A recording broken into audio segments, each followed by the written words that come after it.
आपने यूज किया beautiful beautiful है तो वो ब्यूटी भी है और एक तरफ फुल भी है FWL जी तो क्या कहना चाहिए ब्यूटीफुल बेसिकली क्या ना लाइफ में बहुत सारे सिचुएशंस ऐसे हैं जिसमें हर आदमी ब्यूटीफुल बन जाता है जहाँ पे हम ऐसे अतरंगी सिचुएशन से गुजरते हैं life itself is beautiful so इसीलिए जो भी अनएक्सपेक्टेड सिचुएशन होते हैं लाइफ के जो फनी सिचुएशन होते हैं जो अपने आप में बहुत ह्यूमरस होते हैं that is beautiful and this film is about a small world like the hotel beautiful जहाँ पे हम एक तरीके से लाइफ को दर्शा रहे हैं।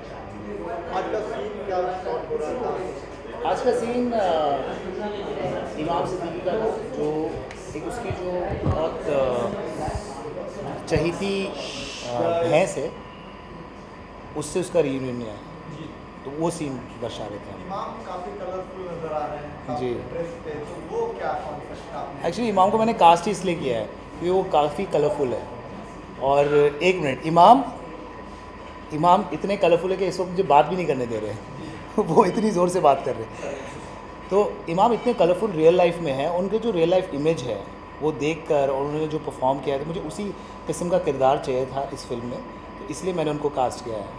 उनका जो कॉस्ट्यूम है उन्होंने ख़ुद डिज़ाइन किया है और हाँ काफ़ी कलरफुल है वो हमेशा अपने लुक के साथ एक्सपेरिमेंट करते रहते हैं हमने देखा है चश्मे अलग लगाते हैं अलग टाइप से रहते हैं जी तो जी उस इमेज को लेकर क्या उनको आपने कास्ट किया था?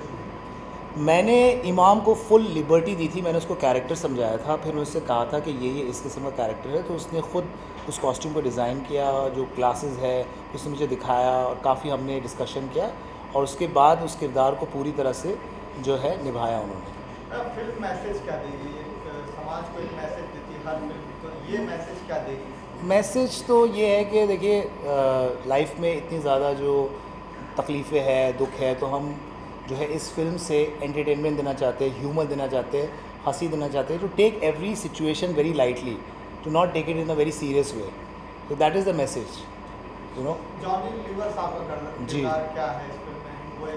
वो होटल के मालिक है, मालिक कम मैनेजर, जी। हैरी सिंह उनका नाम है। वो सरदार प्ले कर रहे हैं बहुत सालों बाद, और एक बहुत यूनिक किस्म का सरदार है ये, बहुत लवेबल सरदार है। इन्होंने पहले काफ़ी सरदार के रोल किए, रोल्स भी काफ़ी किए हैं, लेकिन इस फिल्म में बहुत अलग तरीके से दिखाई देंगे। बहुत सटल एक्टिंग करवाई है मैंने कई जगहों पे, और कई जगह पे उनका सिग्नेचर जो उनका लाइवली एक्टिंग है वो नज़र आएगा। कुछ याददाश्त चली जाती है? याददाश्त नहीं जाती है।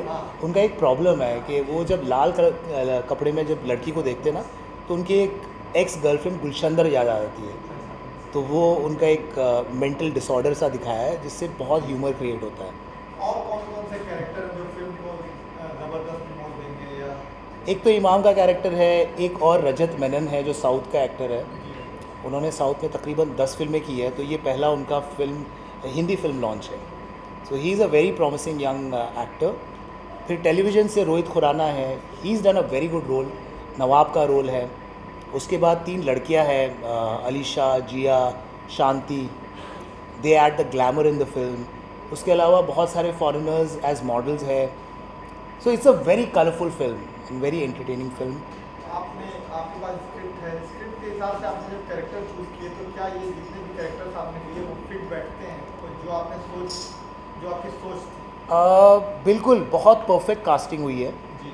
और कास्टिंग की वजह से ही इस फिल्म का जो रंग है वो इतना खिल के नज़र आएगा, because is a perfect casting. चाहे वो लड़कियां हो, चाहे इमाम का कैरेक्टर ही ले लो, वो जिस किस्म का इराटिक सा, एसेंट्रिक सा है, हमने फिल्म में वही चीज़ दिखाई है।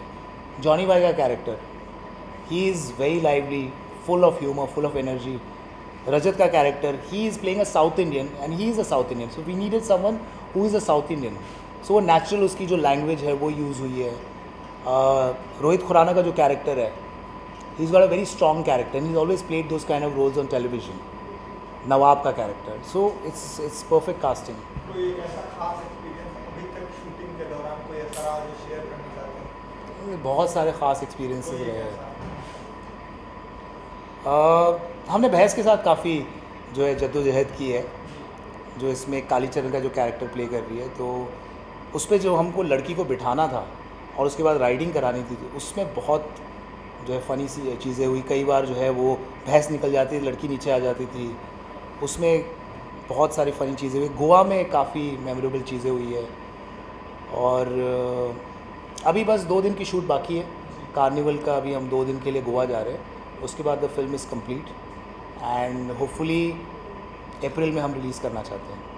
लास्ट सवाल आपसे हट के फिल्म से, करण जौहर जो भी AIG में बोल रहे थे, उस पर आपका क्या कहना? उसमें मैं क्या कह सकता हूँ, वो तो इमाम का कहना है। I can't say anything about Karan Johar. He feels that he is ashamed, but what I said is true, that all India Bakchod जो इन्होंने किया है, that is totally inspired from the waste.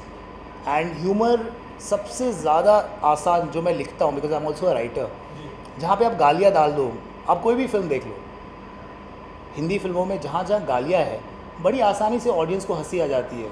जैसे ऑल इंडिया भगचोद में ये रघु ने कहा था, he gave a bad word and then he said you got 500 hits more, views more, right? As the easiest way, and it's very easy for me to write something where there are bad words and people are going to watch it. The tough part is when you have a clean entertainment film, a humor which is clean, the family can watch it.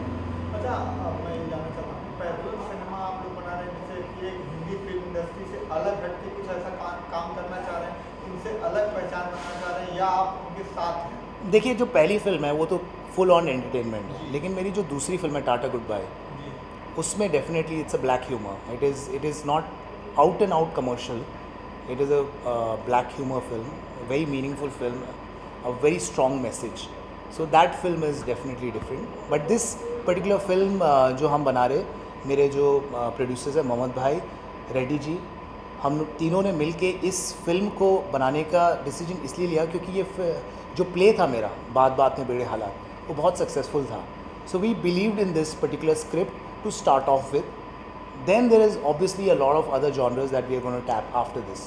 मेरा सवाल ये था कि parallel cinema, जैसे आप कोई picture बना रहे हैं, पहले अनुराग कश्यप आए मार्केट में तो उन्होंने अलग तरीके की फिल्में बनाई, उसके बाद वो बॉलीवुड में शामिल हुए. तो आप भी क्या इस तरह का कॉन्सेप्ट अलग रख रहे हैं अपने आप को बॉलीवुड से, या उनके साथ ही चल रहे हैं?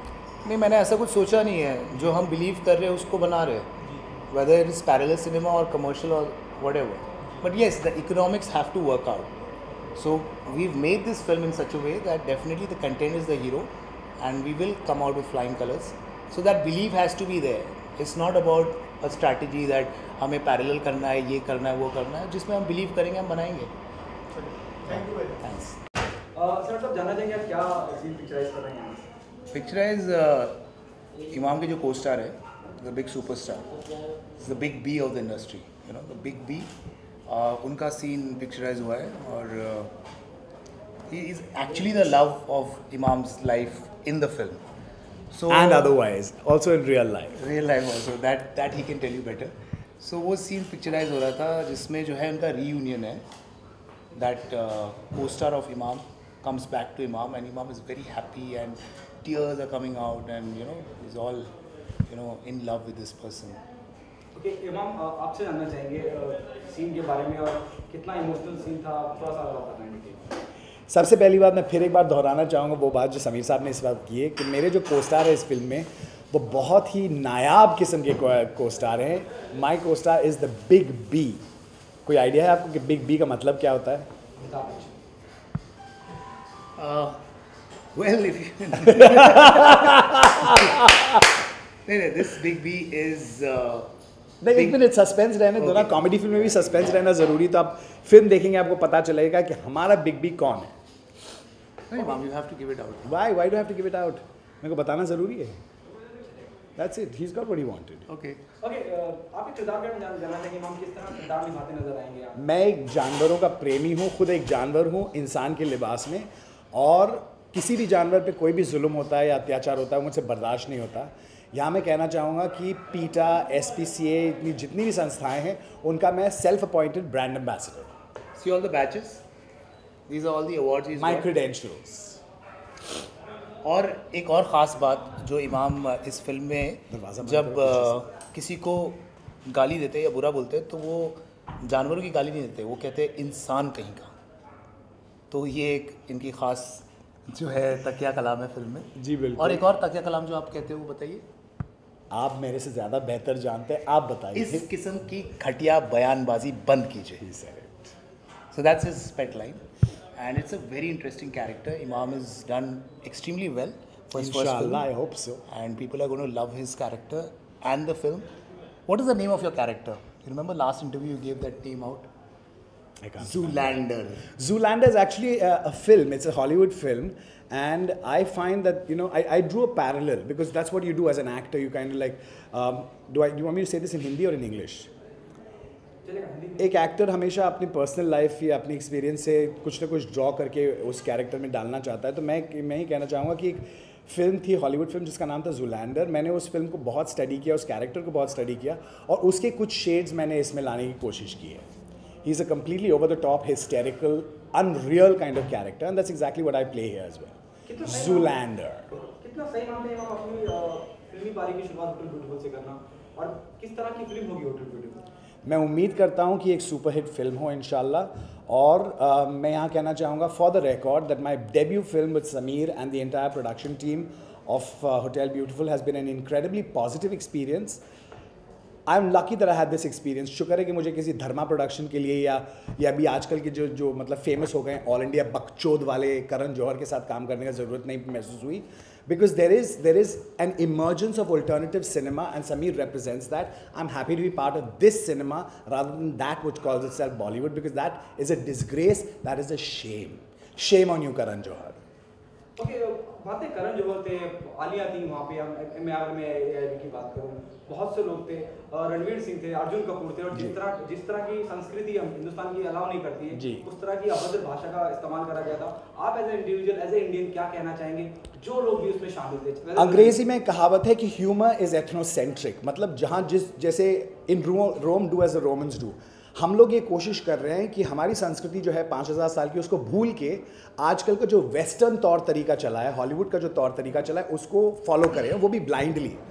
अगर आप देखें जो इन्होंने किया ऑल इंडिया बकचोद के हिसाब से, अगर किसी पब में किया होता एक नॉर्मल सिलेक्ट ऑडियंस के लिए, it would have been perfectly acceptable, but you can't take that, put it out of context, disrespect people on a fundamental level, and expect that to be taken with a pinch of salt, because it's really not funny. I'm sorry to say it's not funny. मैंने पूरा देखा है, unedited version भी देखा है और edited version भी देखा, और यहाँ मैं चैलेंज करता हूँ ऑल इंडिया बकचोद की टीम को, अगर तुम्हारी गांड में हिम्मत है, if you have GMAD, then you show the unedited version, put that on YouTube and see what happens to you.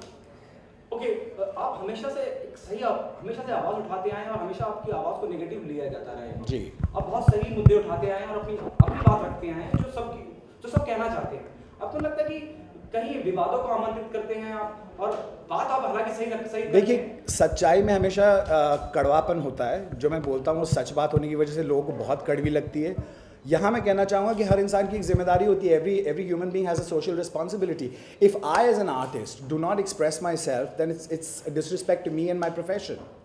So I'm happy that I say what I do, and I don't give a toss if it becomes controversial. And I certainly hope that this statement that I've made about Karan Johar and about the representation of Bollywood, the way they're emulating the West, is taken in context, because that's exactly what it's for. What your message will be for Arjun Kapoor and Ranveer Singh? Get a life, you guys. If you think you're funny, you're really not. You know, if you're actors, please prove your mettle by being on a reality show like Big Boss. I challenge all the Khans, Kapoors, Khannas and Kumars. If you guys have the balls, you think you're actors, prove yourself on a stage where you're not scripted, there's no makeup artist, there's no costume designer, nobody to make you look like a star. Come, prove yourself. I challenge you. Big Boss Season 9, I'm challenging all you contestants right now. What I would like to say is, all India Bakchod जो है ना, जिसमें जो गालीबाजी की गई है, जिस किस्म की मतलब लोगों को इंसल्ट किया गया, that's the easiest humour. You know, अगर आप गाली दे दो किसी को या किसी को नीचा दिखा दो तो बहुत छोटी बात है, मतलब एंटरटेनमेंट का सबसे चीप तरीका है। नहीं, और सौ बात की एक बात, हर इंसान जो ये देख रहा है, मैं ये उनसे पूछना चाहूँगा कि आप अपने माँ बाप के सामने अपनी सेक्स लाइफ का जिक्र करना मुनासिब समझते हैं? Do you think it's cool to talk about your sex life in front of your parents? It doesn't matter whether you're gay, lesbian, bisexual, transgender. I don't know too many people in this world, including myself, who would have the audacity of discussing his sex life in front of the parent. And if Karan Johar and his mother think that's cool, hats off to you, boss. Hats off to you. Yeah, that's cheap humor. And here I would like to say that Hotel Beautiful is a very clean humor film. There's nothing forced. So that's the difficult part. When you don't have galis, you don't have cheap humor. And still there's a lot of comedy, there's entertainment. That is humor, that is entertainment. Okay, Imam, what do you have to say about the Hotel Beautiful as In one word, beautiful! You know, इस बात का ध्यान रखा है आपने भी कहीं कि जबरदस्ती जब मैं इंटरव्यू देता हूं तो कभी कभी गाली निकल जाती है, जैसा भी मैंने करण जौहर को चेतावनी ने बोला गांड में दम है तो ये करके दिखाओ। ये हम बम्बई वाले हैं, हर इंसान गाली देता है। हाँ, बिग बॉस के घर में कानून के खिलाफ है तो हम नहीं दे सकते, लेकिन इस मंच की मैं मतलब freedom of speech, this is my right to express myself, this is how I do it. रही बात होटल ब्यूटीफुल की, जो मेरा किरदार है वो अपना गुस्सा अलग तरीके से जाहिर करता है। He does not need to scream, he does not need to use abusive language to express his disgust. He does that in other ways. So that's how I portray the character. Aamir Khan साहब ने कहीं खिलाफत की है AIB की, और उन्होंने कहा है कि करण को उन्होंने डांटा भी। यहाँ मैं कहना चाहूँगा, न सिर्फ आमिर खान को, मैं चाहूँगा कि बच्चन साहब से लेके अभी का जो जनरेशन है वो इस चीज़ को देखे और ये समझने की कोशिश करे कि भैया हम लोग हिंदुस्तान का क्या कर रहे हैं। समझ रहे हो? आजकल की जो युवा पीढ़ी है, आप उनको देखो, उनको हिंदुस्तान के बारे में कोई जानकारी नहीं है, हमारे नेशनल एंथम के बारे में जानकारी नहीं है, लेकिन एमिनेम के सारे सॉन्ग्स वो जानते हैं, शकीरा के सारे सॉन्ग्स जानते हैं, सब वेस्टर्न आर्टिस्ट के सारे सॉन्ग जानते हैं। तो I think somewhere down the line we as a community are losing sight of the reality of who we are and what we represent in the international context. And ours is a culture that goes back to 5,000 years, not Mickey Mouse and Donald Duck. Also, You understand? This is a western concept ना, the roasting part. या and हम लोग मतलब ये जो roast बनाया, मैं हिंदुस्तान, यहाँ मैं कहना चाहूँगा मैं हिंदुस्तान का पहला सेलिब्रिटी हूँ जिसका रोस्ट किया गया था। ऑल इंडिया बकचोद से 1-2 साल पहले मैंने एक शो किया था MTV टाइम आउट पे, जब मेरा भी रोस्ट हुआ था। लेकिन वो क्या मजाल के मेरे फैमिली पे जाए, उनकी क्या मजाल के मेरी सेक्सुअलिटी पे जाएँ, क्या मजाल के मुझे एक गाली दें। There is a way of roasting people without stooping to the lowest common denominator level and giving galis. That's the point we're trying to make. आपके सवाल से 2 पूछना चाहूँगा। आपके आइडियल कौन है? चाहे सिमी ग्रेवाल का मैटर हो, चाहे नेहा धूपिया का फैशन शो हो, चाहे बिग बॉस हो, हमेशा आपने आवाज़ उठाई है जो बहुत हक आवाज़ है, लेकिन आपको हमेशा नेगेटिव वे में देखा गया है। उससे मुझे कोई फर्क नहीं पड़ता। 1 minute, negative positive is peoples perception of me, ठीक है। यहाँ मैं कहना चाहूँगा कि बहुत से ऐसे जॉब्स मैंने किए जिसको प्रमोट करने के लिए मुझे बोला जाता है कि आप किसी को झापड़ मारो, आप अपने चड्डी उतार के बीच पे भागो। I know who I am, I know where to draw the line and I know where I will respect my audience's views about myself. वो करने में मुझे कोई आपत्ति नहीं, लेकिन अगर मेरे ऑडियंस को वो चीज़ सुनने से देखने से परेशानी होगी तो मेरी सामाजिक जिम्मेदारी है कि मैं वो सोच के उस चीज़ को करना मुनासिब समझूँ ही नहीं। My parents. No, in the indie film industry, I wipe my ass with all of them. All the Kapoors, Khannas, Kumars, and I don't give a fuck if I never get a job in this industry again. I've told Sameer this. I'm happy to work with him, but the rest of them, I wipe my ass with you. Okay, थोड़ा राजनीतिक आपसे सवाल पूछना चाहूँगा। अभी आज एक minute Kejriwal साहब, मैं आपको और आपकी पूरी पार्टी का समर्थन करता हूँ ये कहते हुए कि मेहरबानी करके वो रेड राइडिंग हुड वाला दुपट्टा निकाल दीजिए please. It's really not cool. You look like a retard, forget anarchist, you look like a drag queen डाले।